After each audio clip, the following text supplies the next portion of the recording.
目を閉じるときは眉毛も一緒に、理屈で言うと下まぶたも上がってきてるんで、こんな感じ。ほー。この表情はなんでって思うでしょ。でそこに出てくるのが、おお用意してあるんだ。はい、蝶々が出てきました。まあこれでも見えれるんですけど、まあ中に1枚入れてストロークを作って、まあこういう風にスライドさせていけば、まあ蝶々もですね、飛ぶにも理屈があって分かりやすい角度で、まあ胴体があるとしましょう。蝶々もはい。ちょんちょんとで羽が、まあこれが上に来た時の、そして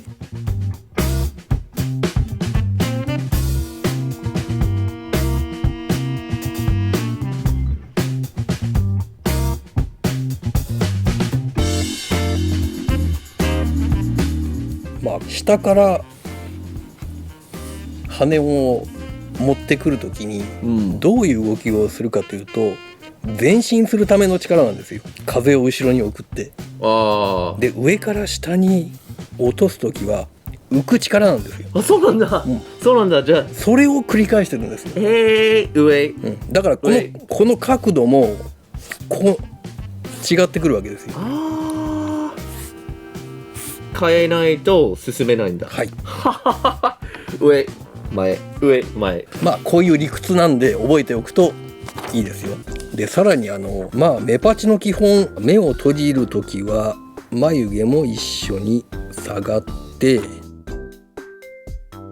でよく下に沿って描いちゃう人がいるんですけど、理屈で言うと下まぶたも上がってきてるんで、そっかそっか。一番下に行くんじゃなくて、少し下のまぶたが上がってくる。そうですね。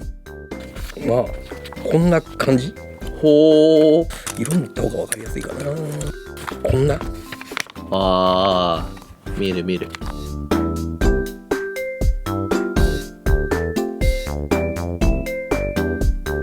まあアニメテレビでやってるのを見て確認するのもいいし、ちなみに鳥の目があるとしますよね。鳥も目をつぶるんですけど、人間とは逆で、嘘、本当？こう下まぶたが持って上がってきます。そうなんだ。なんでそうなってる？なんででしょうね。ただね、フクロウは人間と同じような目のつぶり方してたんですよ。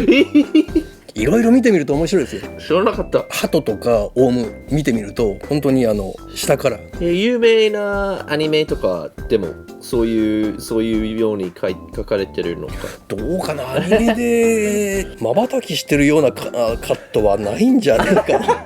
まああるかもしれないけど、そこら辺追いかけてるかどうかはわからない。あまあどこまでリアルさを考えて作画してるかどうか、こういうところで判断するのもいいんじゃないのって。確かにジュラシックパークとか妙なっていうか、変な締め方だった気がするんだ。ちなみに鳥とか犬猫も瞬膜って言って薄い膜がここら辺から全体的に被るんですよ。閉じると同時に。それは見れないものですか？いや普段見れると思いますよ。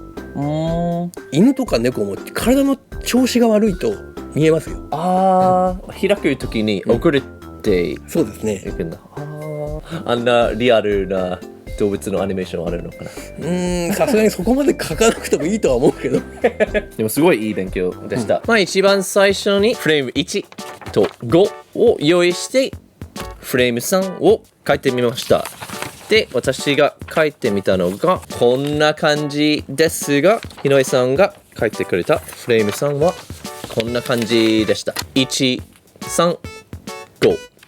で、さらにフレーム2を入れたら、振り向くときに目が閉じること。先に閉じて、で、90% くらい開いて、で、最後に開いた状態。ところで、フレーム4入れるとしたら、もう完全に開いた目を描くんですか？はい。ちなみにこのよく使われる大きなハイライトありますけど、視線の反対側につけることによって絵が落ち着くんですよ。こっちを向いてるでしょ。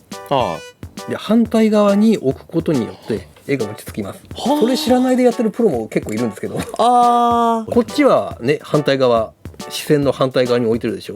ああ。でそのまま中割りするとちょっとまずいことになりますよね。だからこの閉じ目を挟むっていうのもこれ便利でしょ。開いた途端にもう位置置き換えちゃっていいんだから。なるほど。フレーム1と5は確かにハイライトは逆位置になってるんですけど、閉じたから開いた時にもう左側に来てます。そうすると全部の絵が綺麗に描けるんだ。落ち着いて。無理なく動かせる。さらにこの目を閉じる時にこういう風に描くと自然に下のまぶたも動いてるように見えますね。こんな感じ。眉毛も動いてます。本当に少しだけ動きますね。自分の顔を鏡に映して確かめてみればいいですよ。そうね。動いてますから。本当に多分まぶたに少し引っ張られてるからですかね。っていうか普段まぶたが眉を押し上げてるんですよね。そういうことなんだ。じゃあこれは落ち着いた状態で、いろんな勉強になってます。普段は何の気なしに仕事でこういうの書いてますけど、いろいろ考えてるんだな俺も。無意識で。そしてなんでこういう振り向くことをしているかっていうと、これもありました。長々この2枚を書いてそのまま動かしたらちょっと不自然なので、こういうポーズの時は進むで、下に来る時に本当はその動きは上に行く。そうするとスムーズな動きよりもこんな感じですね。まあその原画もそういう動きを再現してるんで、あそのワンストロークをそのままスライドさせてしまえばあ、じゃあできるんだ。飛んでるように見えます。あ、わかりました。ま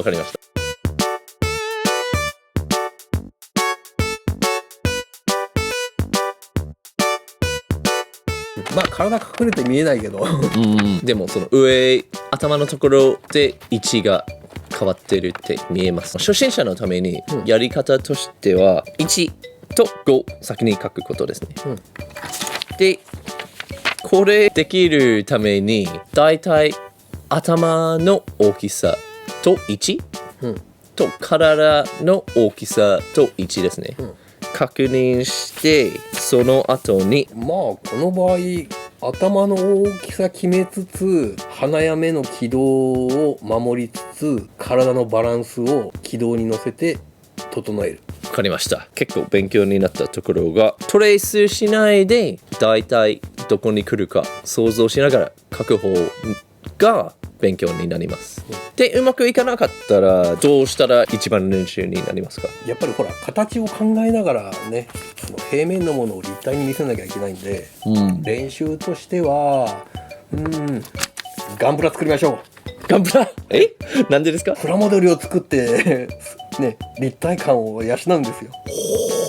というプラモデル溜め込んでるおっさんのたわごとでした。なるほど。じゃあできなかったらガンプラ作りましょうっていうところで、ありがとうございます。毎度でした。じゃあこのアニメーションゼロからアニメーションシリーズは他にも動画がいっぱいあるので、ぜひプレイリストをチェックしてください。あとは登録お願いします。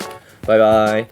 お達者でここを今書いてるんですけど、ここはこういうね向きじゃないですか。そうね。でもここはこういう向きになってるじゃないですか。そうね。ここからぐるんと回ってここら辺までで、その距離の真ん中を撮るか、それともカメラから見た真ん中を撮るかで変わってきますから、もう少し限りなく秋めに寄らせていいんで、開ききってない絵を1枚入れておくと自然に見えます。まあこれでも見えれるんですけど、まあこれが上に来た時のこういう動きを描いてそのまま動かしたらちょっと不自然なので動きは上に行く。